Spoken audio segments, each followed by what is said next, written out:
BJP TDP కాదా, తెలుగుదేశంది complete గా అంతే. తెలుగుదేశం అడిగింది. మరి పురంధేశ్వరి గారు ఎందుకు లేఖ రాశారు? పురంధేశ్వరి గారు లేఖ అనుగుణంగా జరగలేదు కానీ నిర్ణయం జరగలేదు, కానీ ఆలోచన వచ్చింది కదా అంటున్నాను.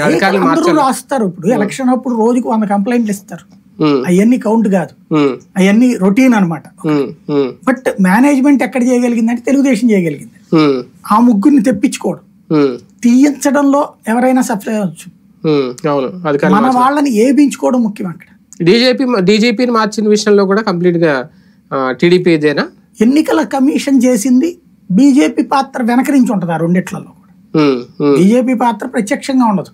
ఎందుకంటే ఎన్నికల సంఘాన్ని బీజేపీ నిర్దేశిస్తుందా? చట్ట ప్రకారం అయితే ఉండదు.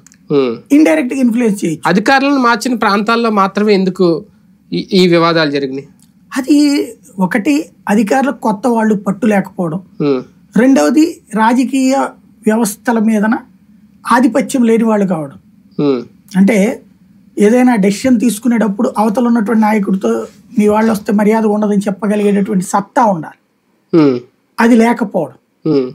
ఇంకొకటి, ఇలాగ తీశారు కాబట్టి ఇప్పుడు సామాజిక వర్గ సమీకరణాలు తెర మీదకి వచ్చింది.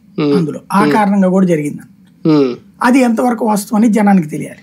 పిన్నెలు తప్పించుకున్నారా? పిన్నెలను ముందే తెలివిగా తప్పించారు అంటే అధికార పార్టీ ఎమ్మెల్యే కాబట్టి ముందే ఒక 2 రోజుల ముందే అన్ని ప్రీ ప్లాన్డ్ గా ఆయన వేసుకొని సైడ్ అయిపోయారా? ఫ్యాక్షన్ ఏరియాల్లో ఉన్నటువంటి వాళ్ళకి తప్పుకోవడము తెలుసు, తప్పించుకోవడము తెలుసు.